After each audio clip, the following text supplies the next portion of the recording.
Garba season and you go out for hours. Olden days, they were not as strenuous. Now, with Instagram and with social media, it has become so much of a hype, and there are so many new styles, and it is a very, very aggressive workout.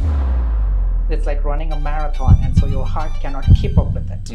And so it's lack of enough blood supply. And so with those small blood vessels that are already narrowed by the cholesterol because you have underlying from COVID. After the incident, the reports came out as, physical activity itself is a problem. I think going to the gym is not. Both in India and also here in US, smoking is one of the major risk factors. People still do combustible cigarettes, but we do see a lot of women, a lot of young kids, school-age kids, they have started vaping and they come to the hospital with multiple lung problems. Wow. And some of them, they pass away. Oh my God. What age we're talking about? 13 to 18 years old, they have very, very high usage of vaping.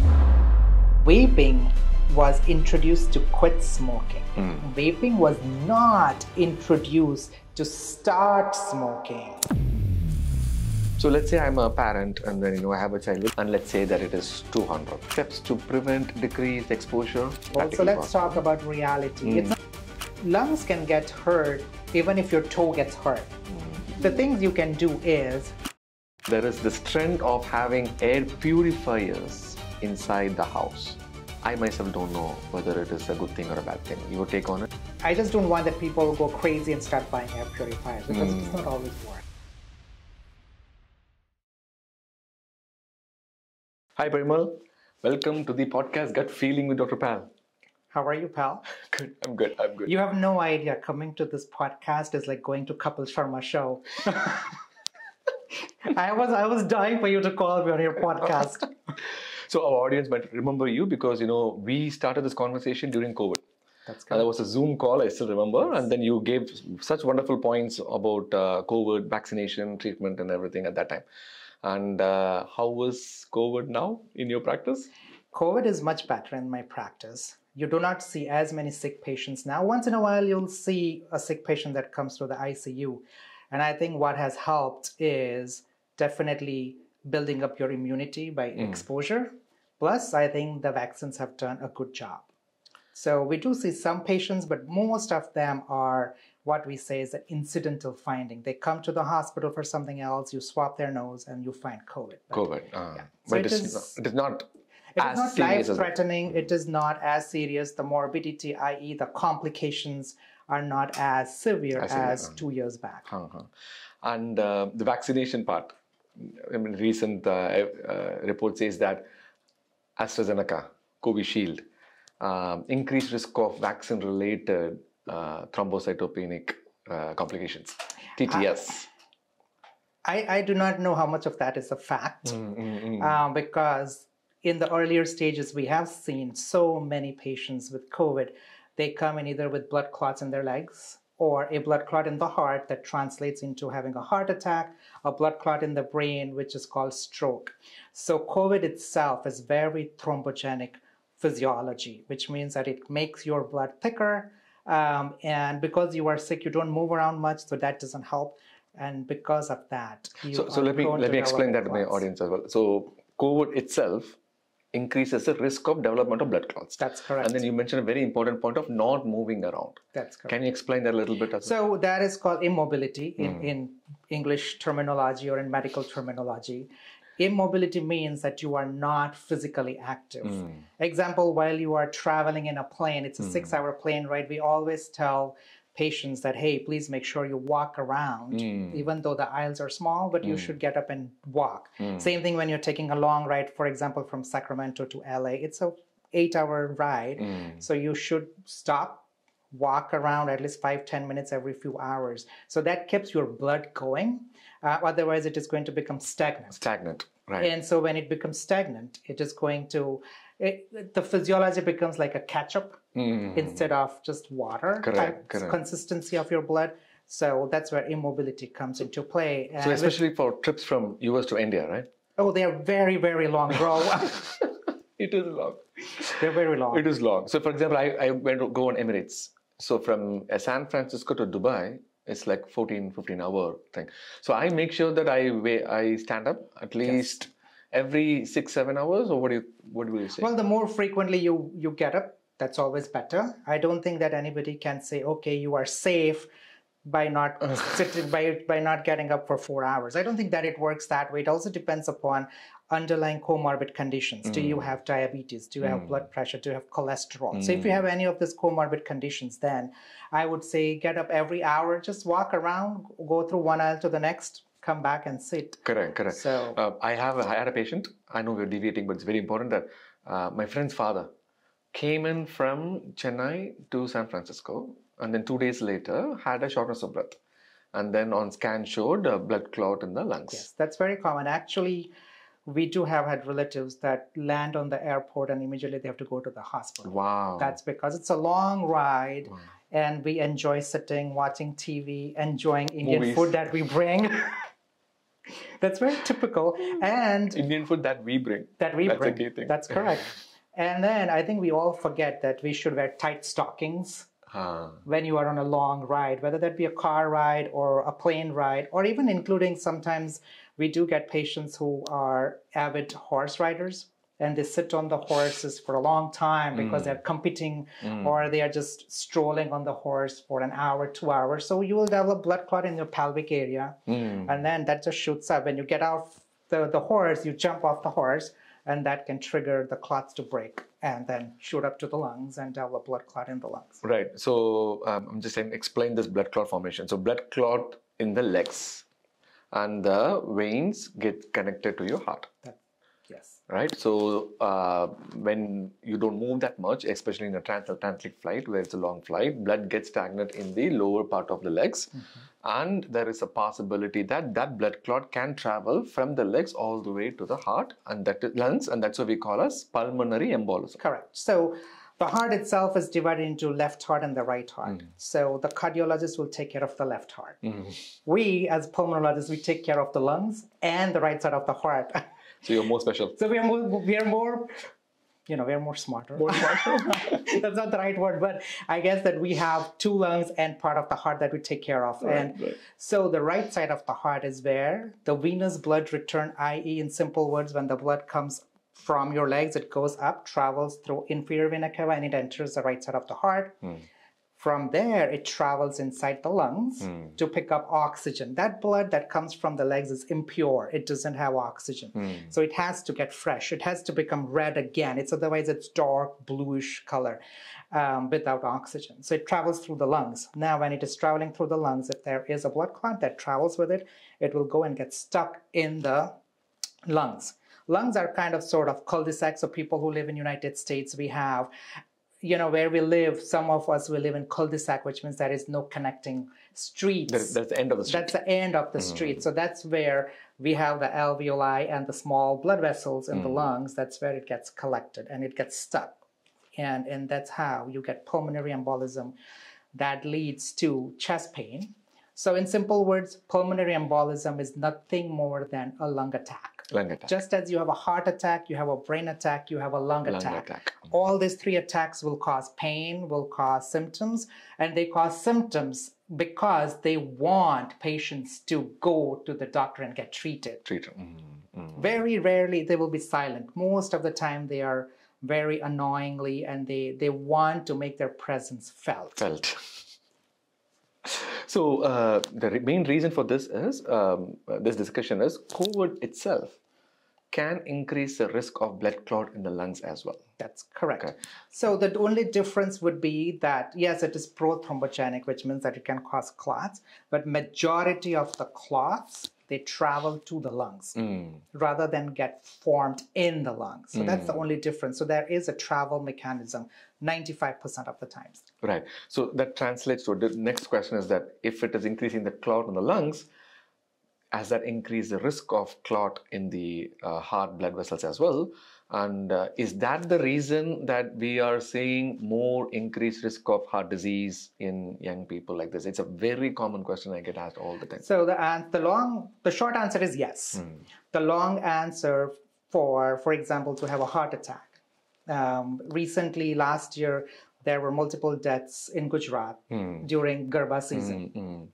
So what happens is that our body, with COVID, stay at home, work from home, not being much mobile, has developed deconditioning. On top of that, if you have had COVID about 2 years ago, the lasting effects are 2 to 3 years, which means 2 to 3 years down the road, you can still develop blood clots. We Indians particularly have small blood vessels compared to Americans. And our diet, which is rich in cholesterol, rich in pure ghee and oil, that will lead to deposition. But ghee is good. Ghee is good. Everything in moderation, bro. But again, if you eat ghee every day in moderation, that is not considered moderation. I say in ghee, moderation is key. That's exactly correct. But that key is with a lock somewhere that you have to be very careful about not to lose it. Yes. So what happens is that it's immobility, deconditioning, having small blood vessels that have cholesterol laden walls, and now on top of that, all of a sudden it's Garba season, and you go out for hours. And Garba, actually, olden days they were not as strenuous. Now with Instagram and with social media, it has become so much of a hype, and there are so many new styles, and it is a very, very aggressive workout, actually. Wow. And so with those small blood vessels that are already narrowed by the cholesterol, that are already narrowed because you have underlying thrombogenicity from COVID, and now you put it to work. It's like running a marathon, and so your heart cannot keep up with it. And so it's lack of enough blood supply to the tissues of the heart. Heart is full of blood, correct, but it's a chamber. That blood inside the heart, it's not useful to the heart muscles. The heart muscles itself have blood vessels through which the blood has to flow. If that blood vessels are small genetically or from your diet or not exercising, and then you put it to work, then of course you will develop a heart attack because there is not enough blood flow. So what we do is patients who have had COVID, there are now COVID clinics actually for the long haul COVID. And one of the things that they will focus on is graduating physical activity. So they will not slowly, yes. So it is not that you go to the doctor and say, hey, I want to start the gym. And they'll say, yeah, bro, go and start the gym. No, you have to have slowly, like about 2 to 3 weeks, you start with smaller, less intense activity. I see. And then if you're doing well, then you increase the reps. In that way, you can, over the period of next 4 to 6 months, you can go back to the full activity level. But do not jump right away into physical strenuous activity. And that's what happens with Garba, because everybody, till the night of Garba, first night of Garba, they are all hanging out, and then first night comes, and then everybody wants to be on the floor for hours. It was so sad. It was so sad. And then the other thing is that they get dehydrated because they don't drink enough water at that time. And that's where the problem comes.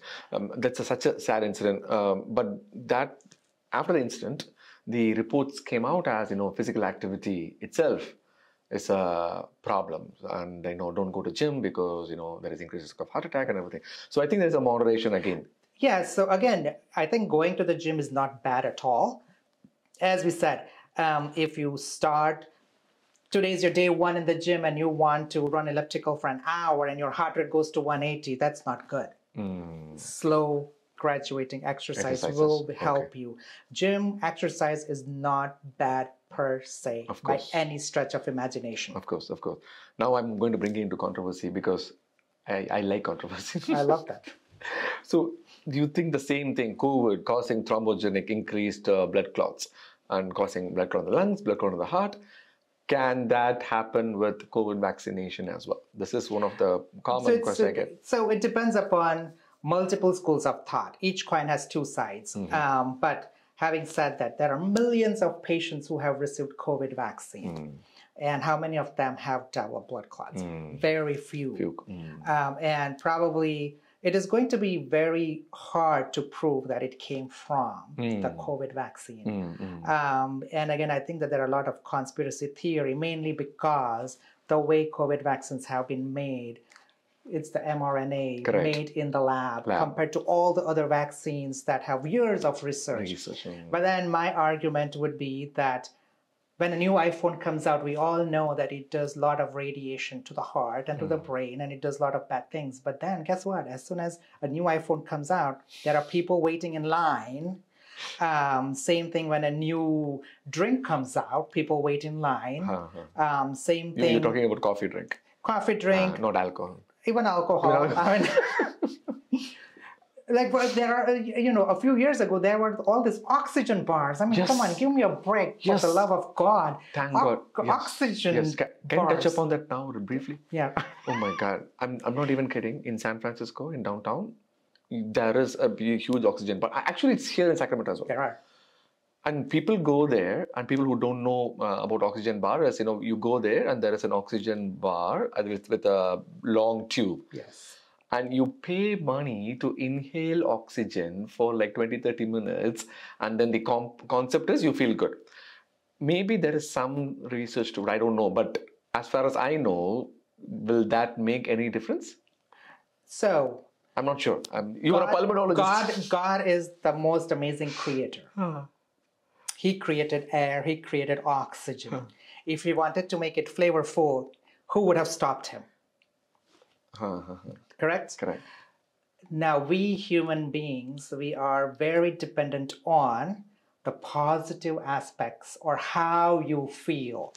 And so when you go to the oxygen bar, or maybe go to the hookah bar, or maybe go for vaping conventions, or you start vaping, the thing is that your brain gets, for example, if you talk about vaping, then there is enough nicotine. Nicotine will give you a very strong urge to release more dopamine. Dopamine is the reward center. Of course. All of a sudden you feel very good. You feel good about yourself. You forget all the problems that you have. So there is immediate reward. When there is immediate reward, you get habituated to keep on doing it again and again. And so it shifts from that I want something to I need something. I see. And when you need something, then it means that your brain is so addicted to it. So that's how it's all commercialized. That's how oxygen bars are going to make money. They're not just giving you oxygen. There are more ingredients to it. I see. That will hook you up. Otherwise, nobody's going to spend millions of dollars on opening a hookup bar or a oxygen bar. There is no altruism in this company. This is all capitalism, my friend. I mean, one of my patient actually told me that, doctor, did you try that? You should try that. You will look much younger. Sure. So oxygen bar, don't waste that. Oxygen bar, hookah bars, vaping conventions. Okay. We came to this concept because we finally concluded that, vaccination connecting with COVID, heart attacks or COVID, pulmonary embolism is not proven, cannot be proven anyways, because most of them have been exposed to COVID as well. So now, because we are coming out of COVID, we are happy. So let's say that somebody has infected with COVID before, and now they're having like cough, difficulty in breathing.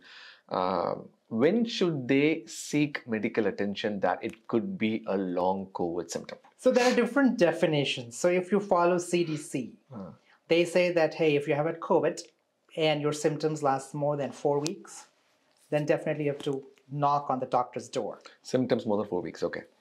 If you follow WHO, then they would say, well, everything takes time to heal. A storm comes by for a few seconds, but it takes months to rebuild. So same thing, COVID comes by. COVID usually is gone from your body in 5 days, but it creates a havoc. There's a lot of inflammation. So that's not going to go away overnight. It takes time. It takes time to heal, for scarring, for your immune levels to go back down to a normal level. So WHO says, well, if your symptoms last more than 3 months, then that's when you will say that maybe I have a long COVID or that you are a COVID hauler. And basically the symptoms would be physical symptoms or physiological and psychological. I see. Physical symptoms would be that I get fatigued very easily. And you get fatigued very easily because COVID has caused a lot of damage. You have become very deconditioned. You have not been able to keep up with your regular work. Maybe you have not gone to the gym with the quarantine. So you become very fatigued, and doing anything, you get out of breath. The other most common complaint that we see is that shortness of breath. Now, shortness of breath can be real. It can be psychological. Psychological, because, oh my God, I attended one wedding and now I freaking got COVID, when my friends have gone to multiple bars, they hang out every weekend and they don't get COVID. So why me? The second thing is that, oh my God, something is happening. You focus so much on your own self, on your symptoms of shortness of breath. Is there a diagnosis for it? I mean, not diagnosis, but well-proven thing. It's a well-proven thing. And there is a ICD code for actually long COVID. So it's a real thing. It's a real thing, but real thing in the sense that, yes, there are symptoms. Like some people will not believe in fibromyalgia at all. Some people do believe in fibromyalgia. So same thing, COVID, it's a long COVID is basically, if it is shortness of breath, fatigue, you can try and figure out the cause for it. But then it also becomes psychological. Patients get anxious, they get depressed, they get that, oh my God, if I go out, I'm going to get sick. Oh, where is my mask? So you become more focused, and sometimes you can become histrionic. So it could be hysteria, especially if you have underlying poor social support, or if you're a teenager who have some peer pressure and you are not able to keep up with your reels, or you're not able to keep up with the Instagram profile, then all those things will add up. Or you have recently broken up with a boyfriend or a girlfriend. So there are a lot of stressors that gets triggered, and that leads to more shortness of breath, that leads to anxiety, depression. Then connected with COVID. Correct. And there is a real syndrome called post-traumatic stress disorder that we see in ICU patients a lot. Because A, they have been away from family, B, they wake up at random times and they see a lot of different people walking in their rooms. You're talking about patients admitted in the intensive care unit? Yes. And they develop post-traumatic stress disorder after being discharged from ICU. After being discharged in the ICU, and that will last actually for a year or 2 years. And it impacts their quality of life so significantly that it's insane. Some of them will never be able to go back to work. They stop driving. It impacts their life. It impacts their livelihood. The reason being woken up by multiple people? The reason being that, A, we use a lot of sedation on these patients. And so actually now, for you to know if you come to San Juan, is that we have now something called Awake and Walking ICU, which means we are trying to not put patients on sedation whatsoever. Even if they're intubated, we want them to be awake. We want them to be sitting in the recliner and walk starting day one. Because that will, A, improve your mobility, it improves your muscle strength, it does not let your muscles atrophy. Research says that within 8 hours of laying in the bed, your muscles will atrophy, especially the lung muscles, which is the diaphragm, which is a very paper-thin muscle that divides your chest and your abdomen. So if that becomes fatigued and that becomes tired and it becomes atrophied, which means it loses its muscle mass, then again, it's paper thin. I mean, already you are thin and now you become much more thinner. What are you going to do? How are you going to help me breathe? So therefore, we want all of these patients to be awake during daytime, sleep at night, so that we can maintain the circadian rhythm of your body. Oh, thank you. That's my logo of my channel. No, it is. Circadian rhythm. Sunrise to sunset, you have to be awake. Exactly. And do normal things. Right. After sunset, don't watch any videos, nothing except mine. Yes.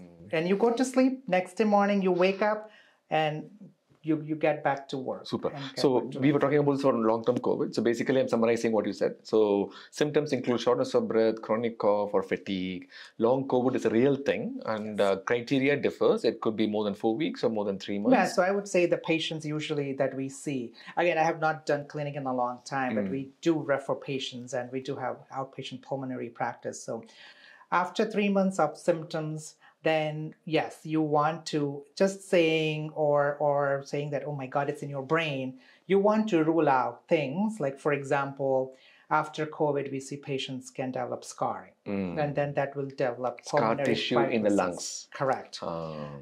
And so, of course, if that goes unnoticed, then as days go by, you'll become more short of breath because there is more scarring. Ultimately, your alveolar sacs, which are nothing but a bunch of grapes that helps you exchange oxygen and carbon dioxide, they get scarred up. And so if that gets scarred up, then of course your oxygen level drops and then your carbon dioxide level will increase, which is the toxin. And so they will get more and more short of breath as days go by, as time goes by, they'll become crippled. So before I label somebody that it's all in your head, I would want to make sure that I do an x-ray. If there is something brewing in the x-ray, then I order a CAT scan. You do a breathing test, which is pulmonary function test, that will tell you where they stand. So the CAT scan is nothing but looking at the building from outside. How beautiful is the building? That is what CAT scan is. The breathing test is how well is that building functioning? Because you might have a wonderful building, but then guess what? If you don't have a good system, if you don't have good people who are your assistant who work for you, then what's the point in having a good building? So therefore you need the breathing test. The breathing test will tell you how good your lung is doing its job. Then there is something called 6-minute walk test, which means that you walk with the patient for literally 6 minutes and see if their oxygen drops, or do they have to stop because they're so tired? Do they have to stop because their oxygen drops? And then again, it involves the heart. So you want that 6-minute walk test can be done at home? It can be done at home. Yes, except that because I see that being talked about a lot. For any long COVID patients, if they are thinking that there's a problem, or am I having a problem, you could do a 6-minute walk test at home. You can do it at home. The only problem is that if you do it at home, I mean, just an initial evaluation kind of thing. You can do initial evaluation. Usually we say that do it in a monitored setting because when you walk, again, you want to see at what pace you walk. When you are doing it yourself, you might overexert yourself, and then your heart can go into bad rhythms, or your oxygen can drop profoundly, or you can collapse. So if you do it in a medical facility with some medical person, then they can actually monitor how fast you're walking. They can guide you how to walk, slow down, take deep breaths, stop if your oxygen drops. So I think initial evaluation should be done in a facility where you are monitored, because they'll also monitor your heart rate. Yeah, you can do it at home with the pulse oximeter, but again, when you are doing it yourself, and sometimes you become very much stressed out. Oh my God, my oxygen dropped. Oh my God, it's 92. Oh my God, it's 90. But the thing is that, yes, you are holding your breath and you're becoming more conscious of it. So do it in a monitor setting. Let me ask you this. What is the average duration that usually long COVID hits? Like 1 year, 2 years, 3 years? So if you really think about it, this is 2024. COVID is technically gone in 2022. Correct. So patients are still there who have symptoms. So as of today, we will say 2 years. But if you interview me again next year in 2025, then I would say, oh yeah, maybe it's 3 years. 3 years. So it depends upon is there really an organic problem with your lungs? Is there really an organic problem with the heart? And if there is, then that might take a longer time for you to get back to where you were. If it is more psychological, depression, anxiety, then as you build up your stamina, as you build up your muscle strength, as you get rid of your deconditioning, then your symptoms will get better. Chronic cough is very annoying, though sometimes it's very difficult to treat. And there is no right answer to chronic cough. If it is not hampering you in a day-to-day activity, then I would say maybe take some symptomatic treatment every now and then, because if you take the treatment every day, you are going to get hooked up onto it and you are going to develop dependency on those cough medicines, which itself are not really good. They all have side effects. Correct. So chronic cough, it can be very challenging. Yes, of course. Yes. That's a nightmare for a pulmonologist. It's a nightmare for a pulmonologist. Right. I will tell you my own story. So I have had COVID a few times, and so I have developed something called reactive airway disease, which is nothing but a precursor of asthma. So it has become so bad that during winter months, I have to wear turtlenecks. As I leave my work and get to my car, like it's literally 5 minutes of walk, end up in coughing spells that I'm so scared that I will not start driving because I'm worried that I might hit the brake or the accelerator.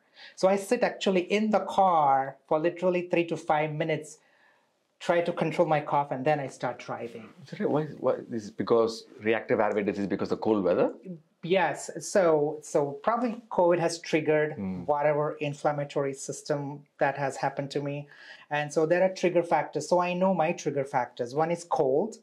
Second thing is going to the mall and crossing the Bath and Body Works or crossing Yankee Candles. Oh my God, I cannot do it. So anything perfume or any... Yes. Sitting in the car with my wife going for a party, we always fight nowadays. I tell her to go in a separate car or to put the perfume once we reach there, because it's a closed car. Yeah. And there is not much space. And so that air circulates with the smell and it will trigger my cough right away.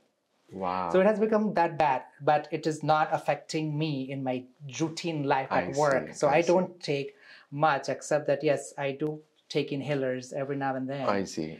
To help with it when it gets bad. I see. That's a very good point.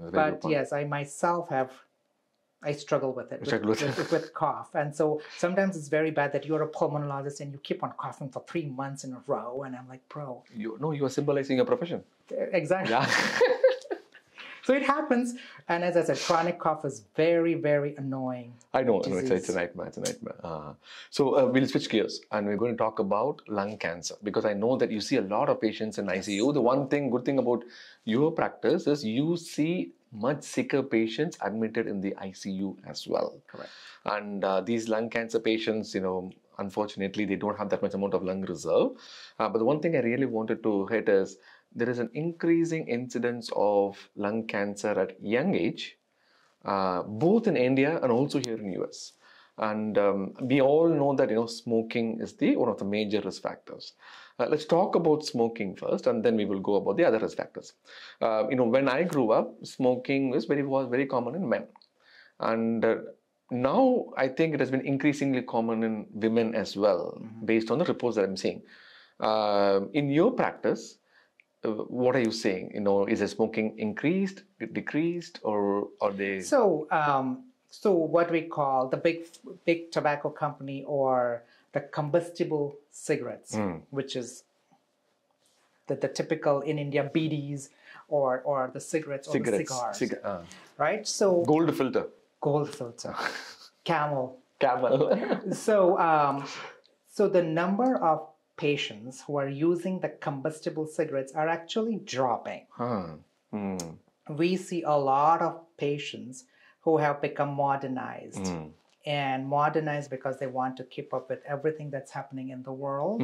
And one of the things that has taken the world overnight, it's just a stretch of imagination or word, but in the last 10 years is the development of vaping. And so people still do combustible cigarettes, but we do see a lot of women, a lot of young kids, school-age kids, they have started vaping and they come to the hospital with multiple lung problems. Wow. And some of them, they pass away at very early age. Oh my God. What age we're talking about? What age? I would say that school age, middle schoolers are what, 13 to 18 years old. They have very, very high usage of vaping. Here in US or in US? And in India, I know it's a ban in India, that there are strict laws that prevent selling of the vaping and or buying, but still it is easily available everywhere.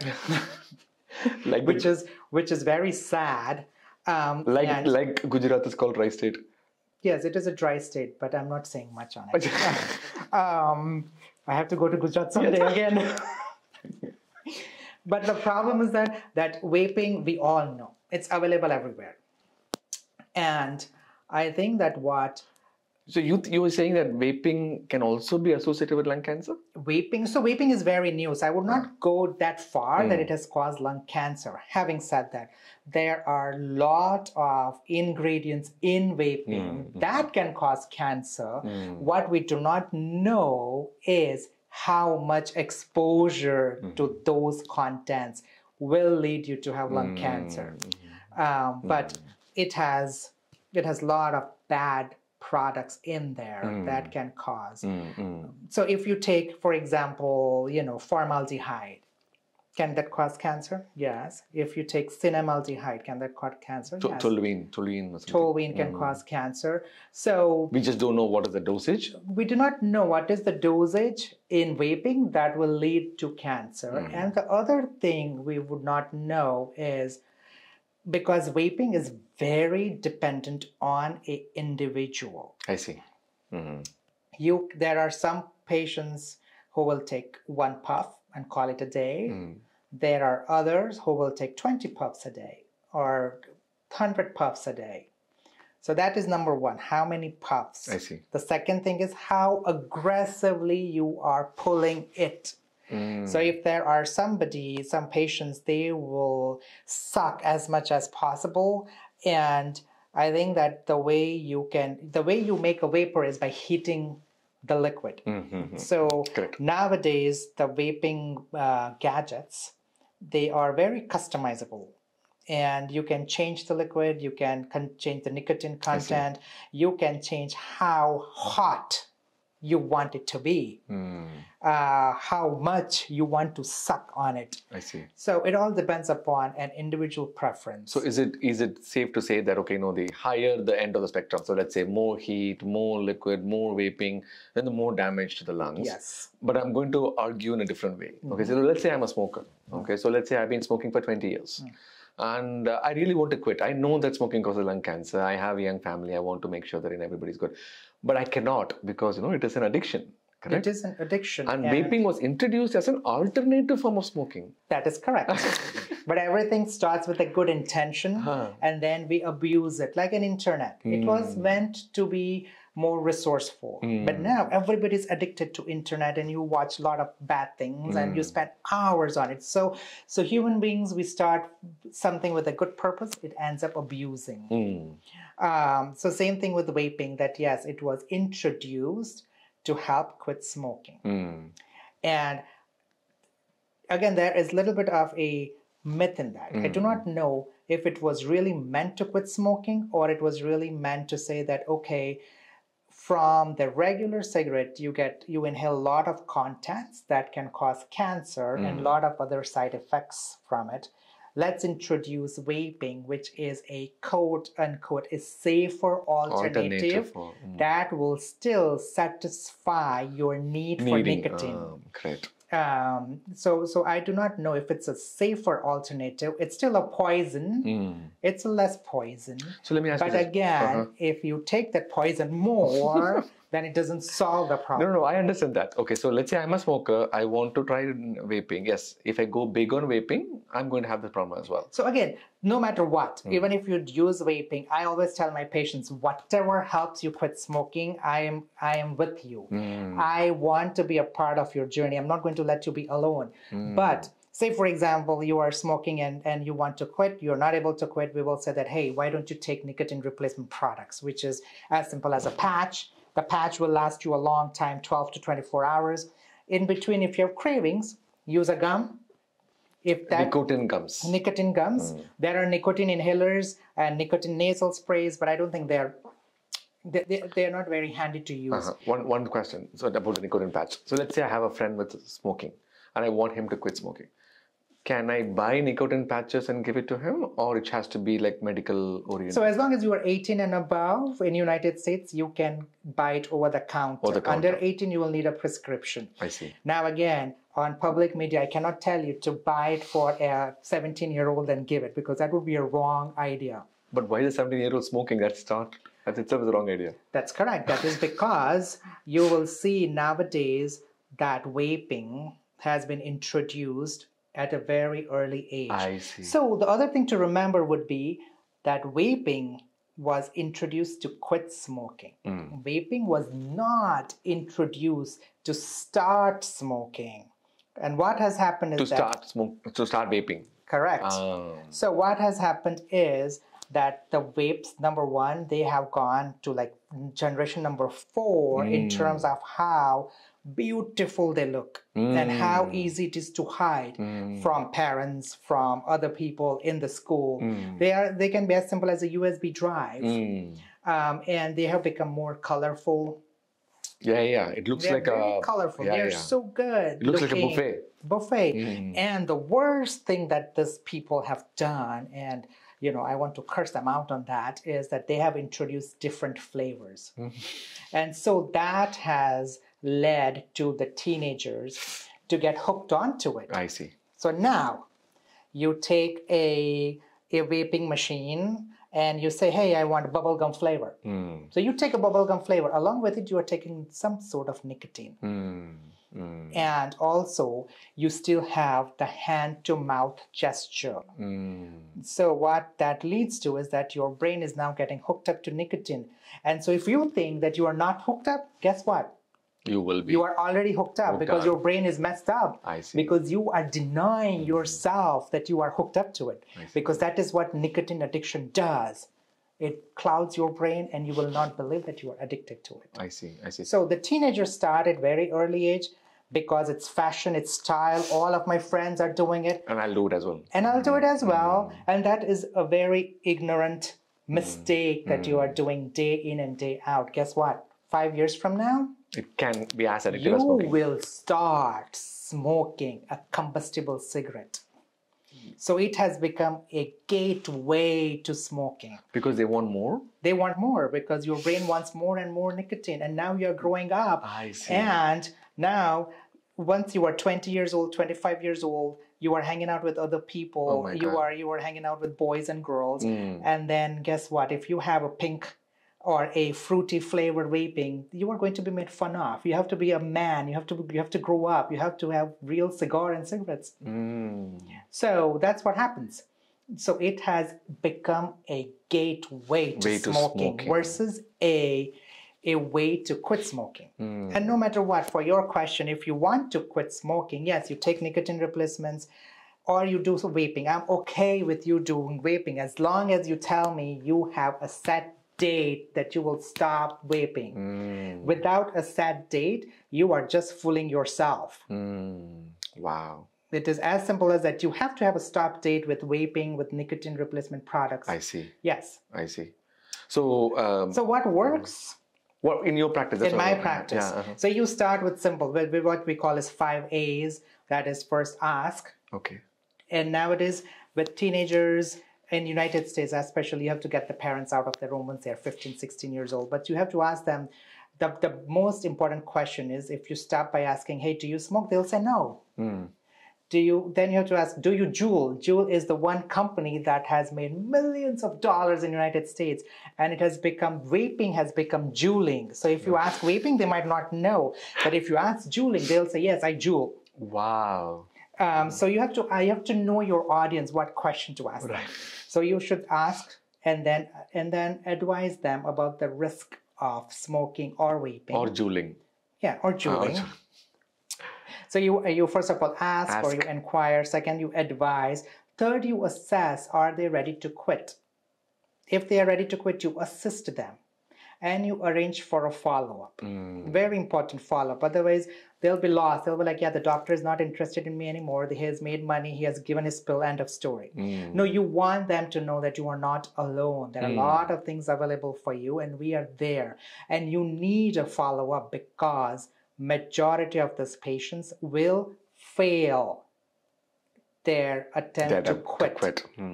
There are so many stressors in life that you will go back to smoking. And majority of the patients will have at least 3-4 attempts to quit. Very few patients will quit on the first go.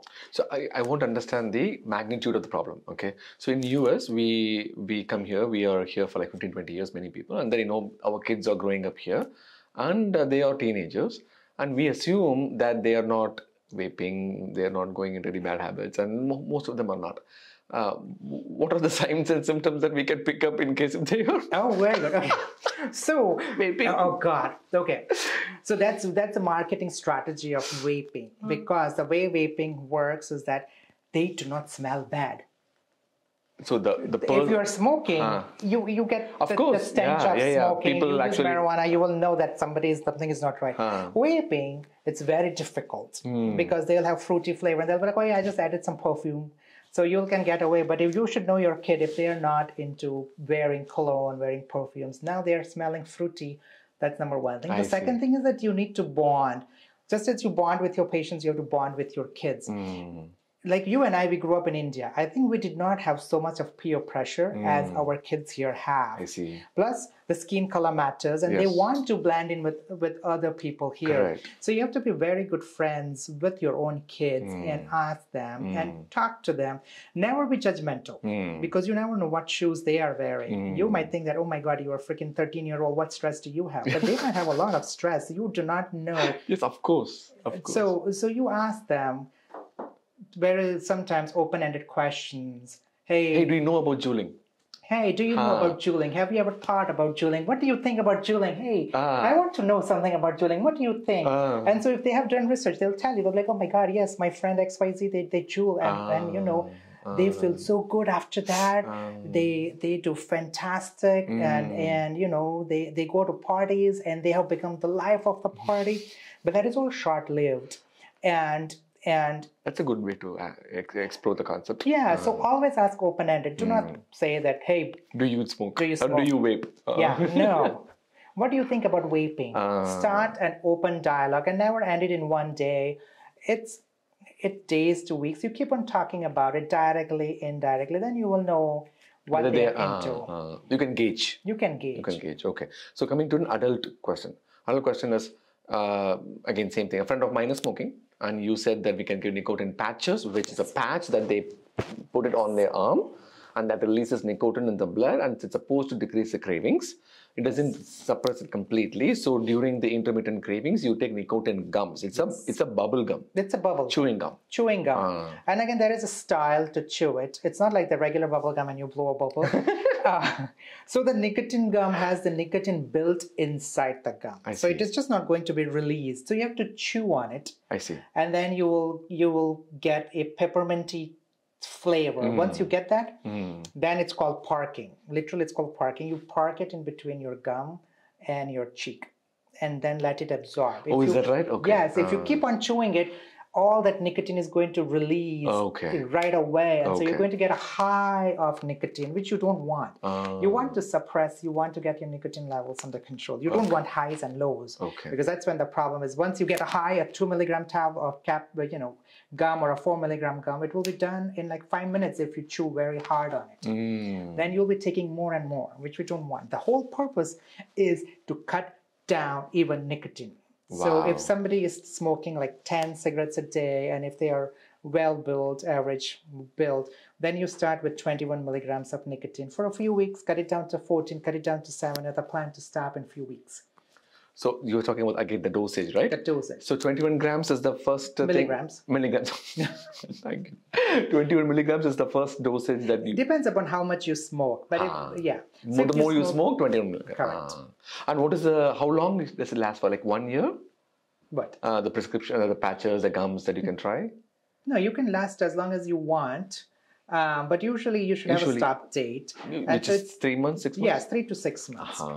Because after that, if it is not, then you are doing something wrong. I see. And or that you are using nicotine products and you keep on smoking, which is a dual use, which is absolutely wrong thing to do. That's true. That's true. All right, super. So I'm going to summarize all this, what you said. Okay. Number one, let's say somebody is smoking. You can, if you basically, you're going to say them, stop smoking, and then they're finding it difficult. So you can help with nicotine patches based on the amount of cigarettes that they're smoking. 21 milligrams, 40 milligrams, 7 milligrams based on the number of cigarettes that they smoke. And then in between, to cut the cravings, you could do nicotine gums. And you did the wonderful technique of, you explained the wonderful technique of parking. And then the biggest thing you said was set date, 3 to 6 months, and then you reevaluate. The reason I'm asking this is we here in US, when we go to Costco, when we go to any big store, you do see those lozenges and gums and the patches. And many people have asked me, can I buy this and then give it to my friend? Is that okay still? Well, yeah, it is okay to give it, but these are still medicines, so you can still get side effects from it. So just because it's available over the counter or in Walmart or in Costco does not mean that they are safe products. But we can give it a try. You can give it a try. But again, for example, gum, right? So gum is like, you leave it outside and anybody can touch it, including the kids. So you have to make sure that it is not reachable. Of course, of course. Same thing, for example, if there is a nicotine patch that's lying around, sometimes we are very smart and we want it to last longer, and so we'll cut it. And so if you cut it, all those nicotine is going to be released right away. Wow. It's like a massive exposure to nicotine. And then nicotine, the way it will affect you would be that it will stimulate your heart, and so your heart can start beating faster. You can develop agitation, you can develop anxiety. So you can get a lot of side effects from a sudden exposure to nicotine. Right. So you have to be careful. So you have to be careful. Very careful. And then coming back to, and then 3 to 6 months will be a plan for quitting smoking. Correct. Okay. Coming to vaping. So vaping, we have talked about that it is not it can be considered as a replacement of smoking as long as you have a set date. Correct. And at a low dose. Yes. At a frequency at a much lower level. Then again, it comes with different dosages of nicotine. I see. There are beautiful charts actually, and so the whole purpose would be that you are trying to help yourself. Quit smoking. So do not lose the sight of the goal. The goal is quit smoking. Quit smoking, correct. So start with a nicotine that matches your intake right now with the goal that you're going to cut it down. Cut it down, okay. And then more importantly, for teenagers, don't start vaping as a recreational thing. Correct. Beautifully said. Vaping is not recreational. If you start it recreational, it will be a gateway to combustible smoking, and combustible smoking doesn't come as a solo habit. Usually it will lead to use of alcohol and use of other recreational drugs. Of course. So just because smoking doesn't stop with smoking. And if your kid is smelling fruity, think about it. At least think about it. And then be open about it, and then just talk to them. Don't be aggressive and judgmental and make this as a bad thing, which then they'll not open up to you. So and so we were talking about what do I tell my patients. So of course you go with the regular speech and help them out. And then if that doesn't work, they keep on smoking. I nowadays have used reverse psychology. Reverse psychology is that I tell them, bro, you are such an altruistic guy. And then they're like, what do you mean? And I'll be like, listen, you are sacrificing yourself for the benefit of everybody else. Think about the money you give to the cigarette people or the vaping people, the storekeepers, the people who work inside the stores, and then you get sick and you bring food to our plate. So you are such a great person that you are sacrificing your entire life to keep everybody else happy. So that works actually very well, and that has worked very well on one of my patients who came in with a bad pneumonia, young, who has like a 3-year-old child. He's a single father. And that reverse psychology worked so well that he cried and he sobbed and he promised me a gentleman's promise that he will never smoke again, and he has kept his promise. Oh my God, nice. So so reverse psychology works. Nice, wonderful. I'm going to do that for the next reel in a midnight biryani shop. You can. Okay. Because sometimes, you have to realize that there is a hierarchy between a patient and a doctor. Number one, it's patients will think that, okay, I am a regular patient, a regular file, a regular number for the doctor. And the doctor is like so educated and they're so smart. So there's always an educational discrepancy or a hierarchy. The second thing is that they will think that what they will tell you, you're not going to understand because they think that you do not wear the same shoes. But the fact is, we wear the same shoes. Our kids go to the same school. We drive the same car. We are in the same pollution as everybody else. We're in the same environment. We're not shielded. So the best thing that works is you step down and you come to their level. In that way, you're not judgmental. You speak their language. Like sometimes, like So you're talking about teenagers- doctor-patient, but now we're talking about parent care. Parent care as well as doctor-patient, right? So nowadays, I have patients that if they are like 30s, 40s, I'll call them bro because that works more better. That's why you're calling me bro. That's correct. That works more better than hi, Mr. Smith. Right. That becomes very formal and then they won't open up to you. You are here in this business to help them. So you should help them in every possible way.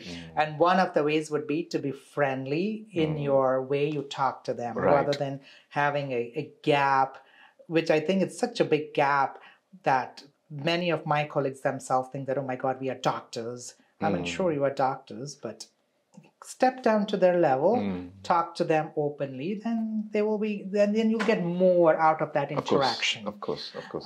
So. Of course. And then you learn a lot. Like a few years ago, when I was doing the talks on vaping, I did not know what dabbing was. I thought dabbing was the dance move, and they're like, no.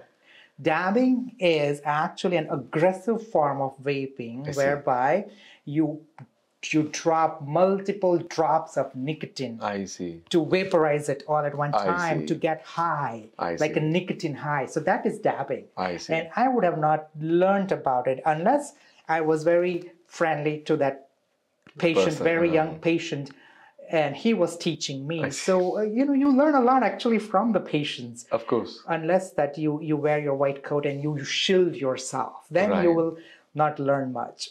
My niece, 14-year-old, teaching me all these lingos. Yeah. All these WhatsApp text. So you always, that works. And then the other thing, one more thing that would work in favor of them quitting is the teenagers and the young adults, 30 to 40.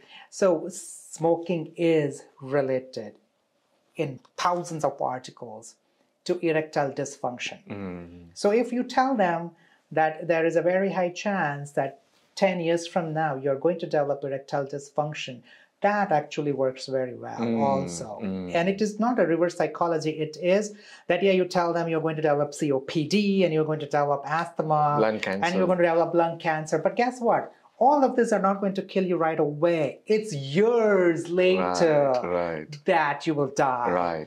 Erectile dysfunction is 5 to 10 years, bro, and you are out of business. I see. And then, then you have body shaming.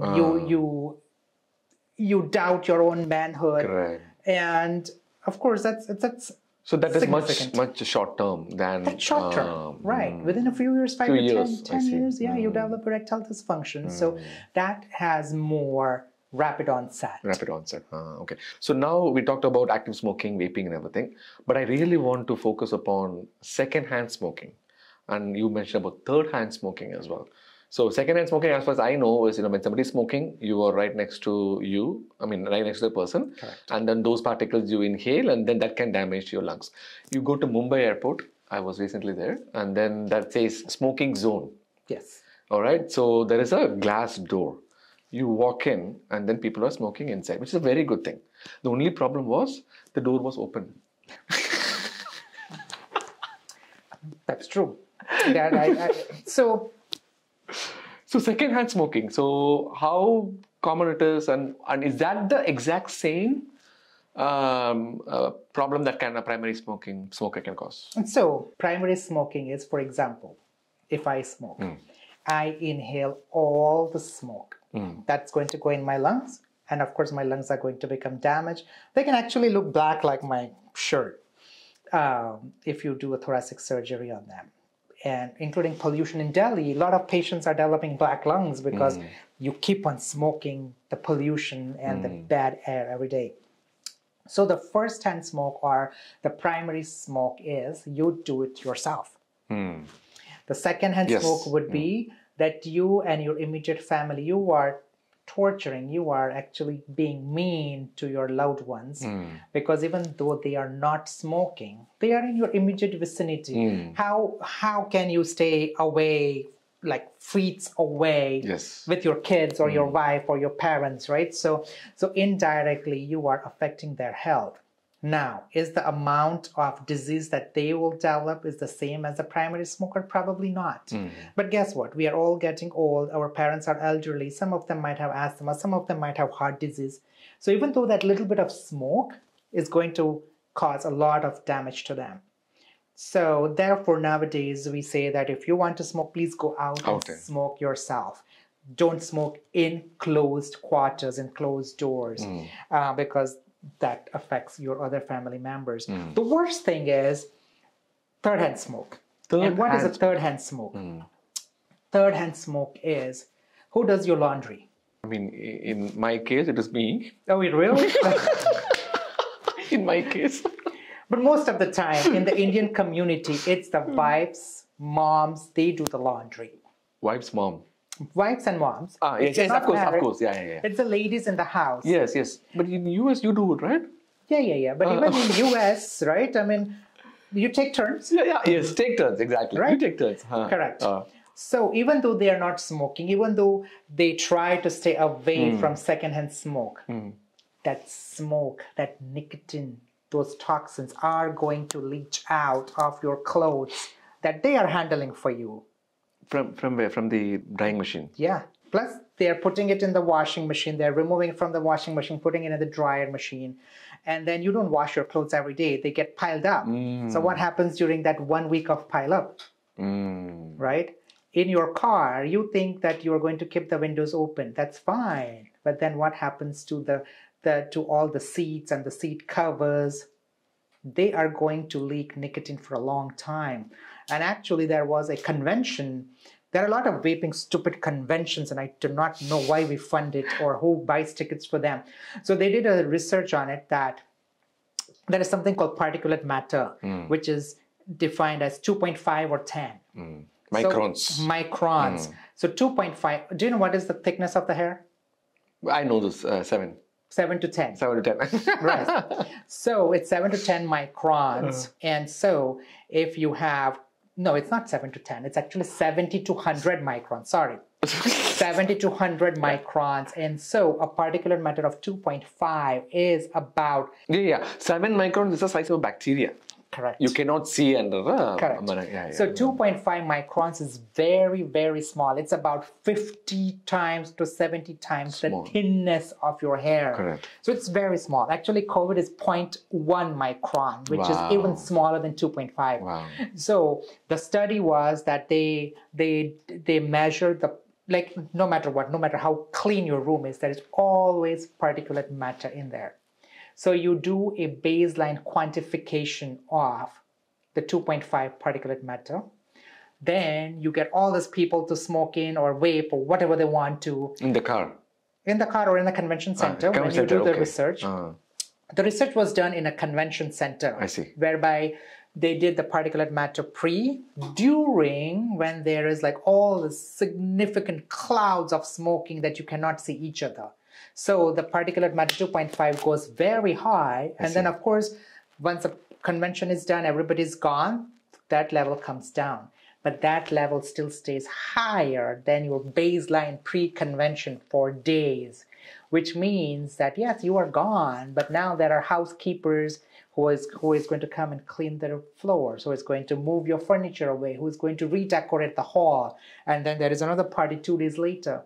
So those people who are coming in the second party, they are innocent people. You are exposing them to unnecessary, all this 2.5 particulate matter. Yeah, it's so small. It's so small that it actually can go non-stop from your nose through your trachea, which is the windpipe, to the lungs, all the way out in the alveolar sacs, and it can cause problems. Again, it can travel through the blood and cross the blood-brain barrier actually and cloud your brain. Wow. And cause fogginess of your brain. There is something called particulate matter 10, which is bigger. And so when you clean your desk, you see the dust. Or when the light falls in, you can see the dust. That's particulate matter 10. I see. And so is it harmful? Yes. But then our normal mechanism, we have hair in the nose. Correct. That is our defense mechanism. Then you have humidification in your windpipe, that also tries and curbs it. Or the strongest reflex mechanism is cough. When we cough or sneeze, you try to expel them out. So some people, they sneeze and they cough in a very delicate, fancy way. That is actually not good. You should let it go. Let it go. Because by just being very delicate, you are actually torturing yourself. Because those things are not leaving your body. God made cough and God made sneezing for a purpose. God is not crazy. So he did that so that you can get rid of the bad toxins. So particulate matter 10 is actually bigger, less harmful. But again, if you keep on getting exposed to particulate matter 10, of course, you'll develop lung disease and asthma. That's why you will see a lot of young kids all over the world, including India, they have developed asthma.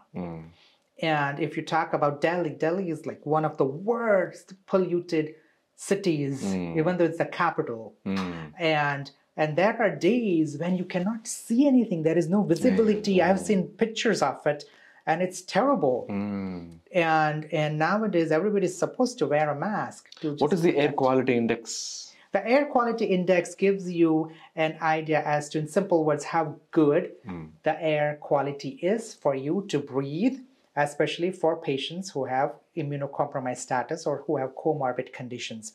So it will actually, if you go to AQI, which is air quality index, that tells you how much is the density of the 2.5 particulate matter. So we are very lucky, actually. Roseville and El Dorado Hills, I just looked at it, and our air quality is fantastic. It has been like 30s to 40s. Less than 50 is fantastic. I see. So they give a number to the AQI, air quality index, based on the density of the 2.5 microparticles. Correct. I see.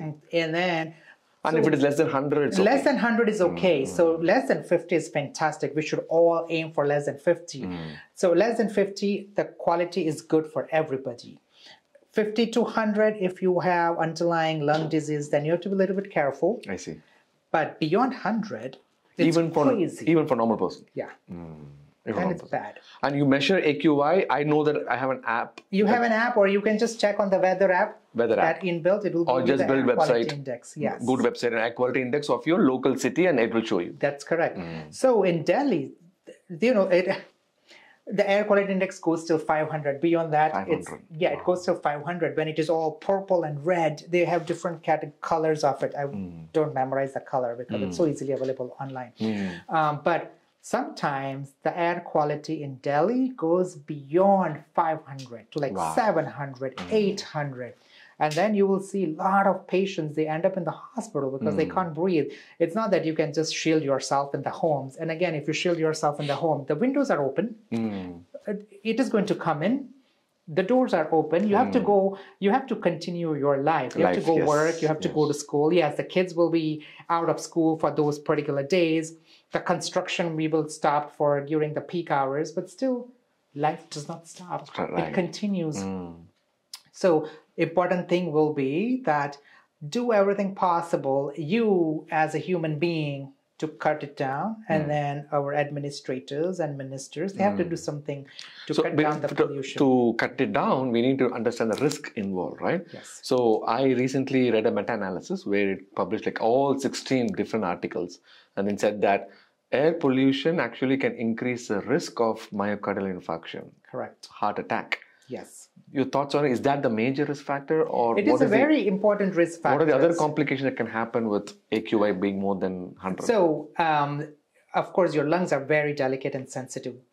So, lungs can get hurt even if your toe gets hurt. The lungs are very delicate, girly stuff. Take that line off. They're very delicate. Take the line off.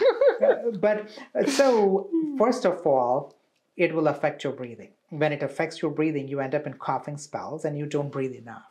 That will lead to decreased oxygen, increased carbon dioxide. Decreased oxygen causes what we call as vasoconstriction in the important blood vessels, including the heart. Plus, with the pollution, you are still taking nicotine, you are taking a lot of sulfur dioxide, you are taking carbon monoxide. All of those will make your blood vessels thick and sturdy rather than floppy. And so then it hardens the wall of the blood vessels, and therefore your So blood flow to the important decreases. organs decreases, and therefore you will definitely end up in the hospital with respiratory failure. You may need oxygen, or you may end up on something called a BiPAP, which is a mask that you put on your nose and the mouth to help you breathe. And if that fails, you end up on the ventilator. And when that happens, of course, the heart gets involved, and the kidneys get involved, and the brain gets involved. But this is all you're talking about long term, correct? The long term, but again, the long term of exposure. Say, for example, if your air quality index is 150, 200, 150. that's going to take a few years for it to get to 5 years, 10 years? Probably. But now if your air quality index is 500, 1,800, you'll see immediate problems. And that's why you will see in India that a lot of young kids, they have developed asthma. Or wheezing, which was not that common before when you and I grew up 40 years ago. So that's a big problem. So let's say I'm a parent, and then I have a child with asthma, and then I'm checking after this podcast, they go and check the air quality index, and let's say that it is 200. Okay, steps to prevent, decrease exposure. So move from the city to a different city if possible. But it's not always possible. So let's talk about reality. It's not that you pack your bags and you will say, I'm going to go to an inner village in Parimal. That's not going to happen. So the things you can do is be a responsible human being. What that means is that if your work or your school is nearby, then try walking or cycling rather than going in the car. Because you are going to add to the pollution. Emission from the... Second thing is that if you have a few people around your neighborhood and all of you go to the same workplace, and carpool. Carpool is having everybody in the same car. Yes. The third thing would be that if you can avoid the peak hours to go out, then avoid the peak hours to go out, especially if you are going to walk or for recreational purposes you are going out, then you do not need to be out during the peak hours if possible. So try and avoid the peak hours and definitely wear a mask. And the mask would be, in India, you see a lot of women, they will take their chunni and they'll wrap it all around. Chunni does nothing whatsoever to protect your lungs from inhaling, because the space between the chunni threads are way bigger than 2.5 microns. So 2.5 microns is like, oh yeah, whatever, bro. This is nothing. This challenge is useless for us. So you should wear a mask, and during high times of pollution, peak hours, you wear a good mask like N95. That is going to really protect you. N95 stands for it's going to protect you 95% of the time. It's not 100%. Nothing is 100%. But wear that protection. That's all you can do till the fossil fuels are gone, until we can improve the overall air quality with doing a lot of innovative things and going away from diesel. Diesel is a big problem compared to petrol. So I'm sure down the road, even in India, you'll have electric cars. Right. But that's going to take time. So let's be honest to ourselves. You have to be the change you want to see the change. If you just think that somebody else is going to come and do it for you, guess what? Nobody's going to do that for you. So if you want to protect yourself, then don't go out during peak hours. Wear a mask. It doesn't hurt to wear a mask. So people are very familiar with N95, especially with the COVID times. Is it safe to say that AQI, air quality index, more than 100, use N95, or more than 400 in your practice? I know there's no diff number. So there is no good number. But say if you are a healthy individual, then I think you can get away with a simple mask. As long as your air quality index is... So all the thing that you are discussing is very important if you have a compromised lung. Correct. Which nowadays many people have, just from years of inhaling bad air. I see. And then again, I forgot to mention that the winter, so in Punjab, they do the crop burning to clear the land out. And Delhi is very close to Punjab. And so even though you are burning some things in Punjab, the smoke is traveling to Delhi, and just making the air quality worse. So that's something else that you have to think about. Do we really need to burn it? And again, I'm not an expert on it. I cannot say. And again, I'm just giving an example of Punjab. I have nothing to do with the disclaimer is that I love Punjab as much as I love Gujarati curry. But in winter, that is one of the major problems, that not only now that it's cold weather, but it comes with an added impurity of all the smoke that gets traveled, and Delhi becomes a problem child at that time. And it's very important and necessary that you wear a mask. So all this, we can take steps to prevent any kind of future lung damage, correct? Correct. And we talked about second-hand smoking, third-hand smoking, air pollution, everything. But now there is this trend of having air purifiers inside the house. I myself don't know whether it is a good thing or a bad thing. Your take on it? Mixed feelings. Mixed feelings, okay. Yeah. I just don't want that people go crazy and start buying air purifiers, because it does not always work. Also, it depends upon what it is purifying and what filters you have in there. The most important thing would be that we keep our house neat and clean as much as possible. Some of the indoor pollutants would be dust mites, dust. So air purifier is going to purify the air that is going to go through the purifier. Let's say you have a kid with asthma or a kid with allergic problem. And all these small things will make a difference eventually. For a normal household, probably you don't have to spend so much time on it. Because this allergic thing is something it's like a black hole. We just don't know what is triggering and it. It's a very vicious cycle. So 30 years ago, when you and I grew up, how many kids did you know had allergies? Right. Very low. Very low. Very low. Now, there are so many kids who have allergies. And part of the problem is that we don't want them to go out because there is pollution. So they don't get exposed to the regular bugs. Of course. And so now you put them out in season when there is fall and there is grass growing or there are pollen out, and so you're not exposed to it, so you're not developed an immunity. So it's a very double-edged sword, and sometimes you'll be like, what the heck do we do? Do we go out or do we not go out? So yeah, you go out, but at the right time. At the right time. In a modest way. So that's why I say for my patients with the gut bacteria discussion as well. Yeah. What I say is that, don't wash your hands and be sanitized as if it's the next thing. It is totally okay to get exposed to playing in the mud and all those things. So what I do is if my kids play in my backyard, it is okay that, they don't wash their hands. It is totally okay that not to be that hygienic. But let's say that they're going to a shopping mall and then they're playing, then of course this has to be said. So those bacteria gets exposed to the kids and it is a good thing, and that has been shown to actually prevent allergic episodes in the future. But same thing with the inhalational thing as well. Exactly. Similar to what you're saying. So beautiful, wonderful. It's a wonderful thing. I'm going to wrap this discussion by asking one little thing, because you are not only a pulmonologist, I'm repeatedly saying you are a critical care specialist as well, where you actually save patients.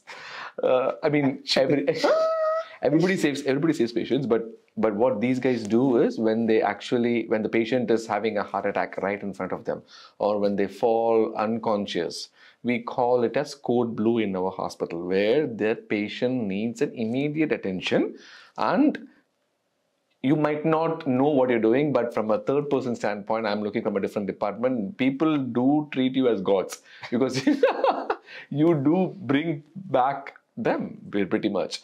And we call that as CPR, right? A cardiopulmonary resuscitation.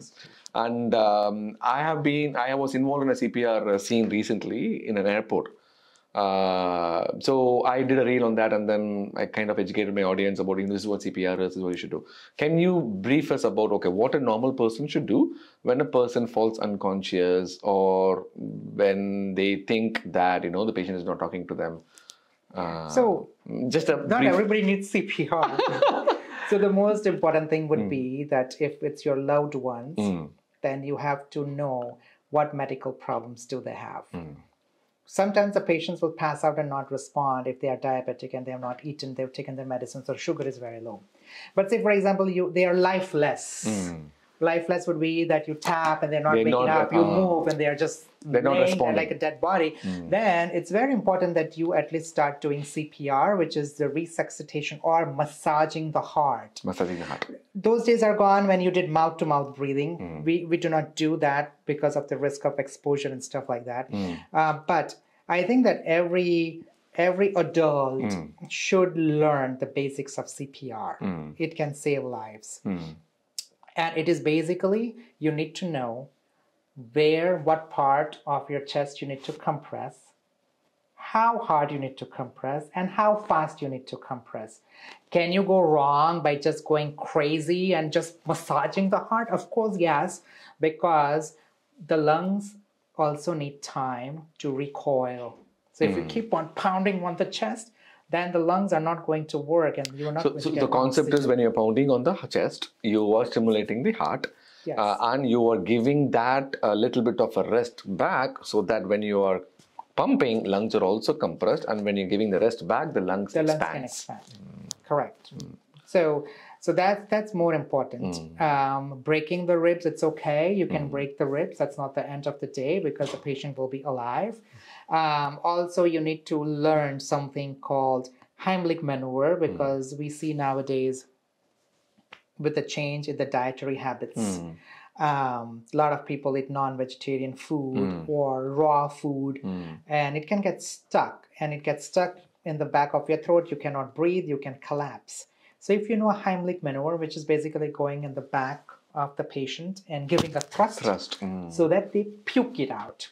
So that's a skill that everybody should learn, and that skill should start actually in like middle school and high school because you can never go wrong. You're not going to hurt anybody with that, and all the adults have to learn CPR. There are a lot of classes available online, or go for the real classes because you can do it online. But guess what? Where are you going to practice? If you go to a real class, you have dummies to practice on. Right. You can't practice on a real person. Right. And with all the air pollution we have talked about, obesity, lack of exercise, our lives are getting shorter actually. And you never know when it comes in handy. I have had a few of my friends who are my age, and they have had heart attacks and they have stents. But luckily, they had symptoms, and so they went and seek the help. But if not, then one of them had 99% occlusion of the main artery. And so they could have died at home. And the other thing would be that if you can seek help right away, like in United States, that's a whole separate story. The paramedics will come in 3 to 4 minutes. But still, if those 3 to 4 minutes are very important, if you are not comfortable doing CPR, if you've never done it before, your brain is not going to get oxygen for that many minutes. And even though you will be alive, you will be in something called a vegetative state, which means you're not going to be interacting with the society. Wow. And you're just going to be laying there for the rest of your life, which is a very bad imprisonment or a life sentence, that you have to live on the machines, just laying there. Right. You don't have to call it a comatose state because you are awake, but lights are on, nobody home. Right. But if you have learned CPR, you don't have to be a professional CPR. As long as I said 3 things. A, you have to know what part of the chest to compress, how much, and how often. Sure. We'll put that in the description link as well. Yes. Okay. In terms and again, you have to relax in between because otherwise you will get fatigued. So you're saying that even the general person can sign up for online CPR classes, huh? Yes. I've never thought about it that way. Oh, yeah. So if you go to the lot of libraries over here in Roseville and in United States, they have classes. CPR classes. A general person can. A general person should learn CPR. Okay. It is a life-saving skill. Yes, of course. And it does not take too much. It's not like going to a school and writing exams. It is way easier than you would think of. Super beautiful. Thank you so much for your wonderful discussion. I've always so much fun to talk to you. And again, something tells me this is not the first time that we're going to meet again. We will meet again. Thank you, sir. That's always pleasure is all mine. Thank you. Oh, before we wrap up, Ramya, I am your favorite fan, and not because you have done fantastic in your life and that you're a VJ and an actress, but guess what? You stole the show last time you were with Pal. You did not let him talk. There are very few people who cannot let him talk, and I was so proud. I watched your whole podcast only to see how often you talk. So number one is VJ Ramya, second one is him. That's correct. Papa, thank you so much though. Thank you, sir. Thank you.